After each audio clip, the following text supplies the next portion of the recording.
उसके प्लेटलेट का नाम આ ધવલ શાહ જે છે માતૃકા ફાઉન્ડેશનના ફાઉન્ડર એ સલાહ સૂચન આપી રહેલા છે બ્લડ ગ્રુપ વિશે. તો ધવલ, હું સલાહ સૂચન આપો છો?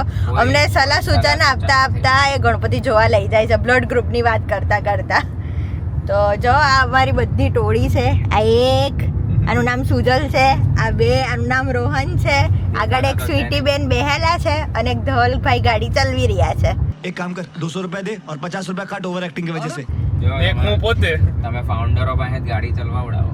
હા તો ફાઉન્ડરો મહેનત કરે તો જ આગળ વધાય ને. તમારું શું કેવું છે બધા? बात तो सही है.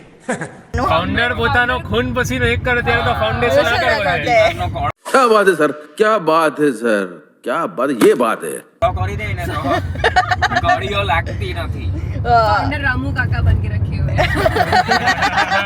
ઘોડો કરો તો ગાડીઓ જોડાતી નથી એવું થઈ જાય. તો ફાઇનલી અમારો સંઘ કાશી પર પહોંચી ગયો છે અને અંદર ધવલ ને બધા અમારા જે ફ્રેન્ડ્સ છે જે માતૃકા ફાઉન્ડેશનમાં સેવા આપે છે એ બધા લોકો અંદર ગણપતિને જોઈ રહ્યા છે. અને અહીંયા એટલા સરસ એક જગન્નાથ ભગવાનજી બનાવેલા છે. આ જે ભાઈ છે જેણે એટલા સુંદર દેખાય છે. જો હું તમને આમાં બતાવી શકું તો હું તમને બતાવું છું.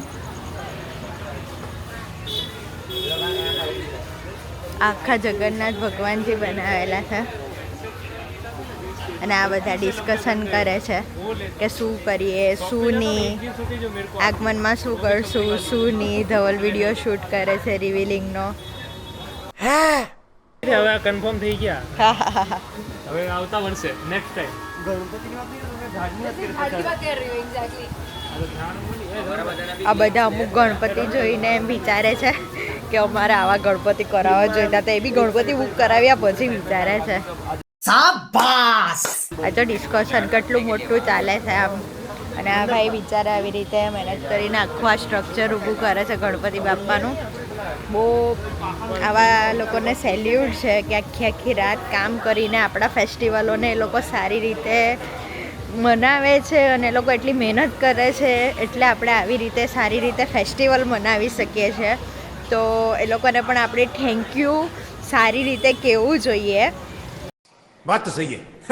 તો હવે અમે જઈશું આ ગોડાઉનના જે ઓનર છે એમની પાસે વાત કરીશું કે કઈ રીતે અમારા ગણપતિ બનાવશે, જલ્દી ક્યારે બનાવીને આપશે, કઈ રીતે એમનું વર્કિંગ થશે.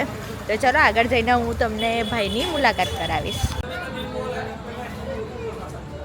અહીંયા મસ્ત મસ્ત ગણપતિ બાપ્પા બનીને રેડી થઈ રહ્યા છે. અમુક મૂર્તિઓ ફિનિશિંગ પર આવી રહેલી છે અને એટલા સરસ સ્વરૂપ બનાવેલા છે એમણે.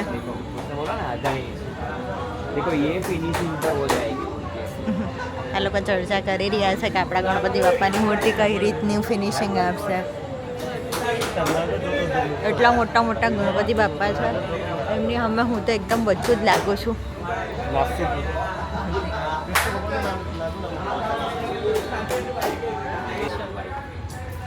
इसलिए ये लुक आ जाता है. देखो અરે એ જેમીનભાઈ પૂછ્યું કે આ હિટલર શું આવે, મેં કીધું આ આવે.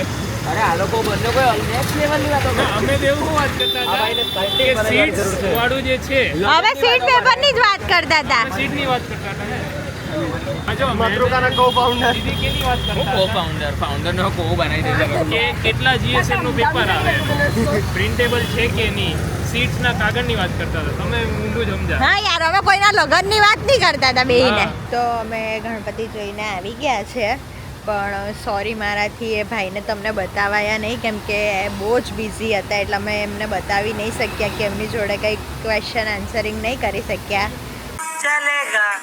તો અમે બધા હવે આવ્યા છે ચા પીવા માટે ટી પોસ્ટ પર અને પછી અમે બધા જઈશું ઘરે.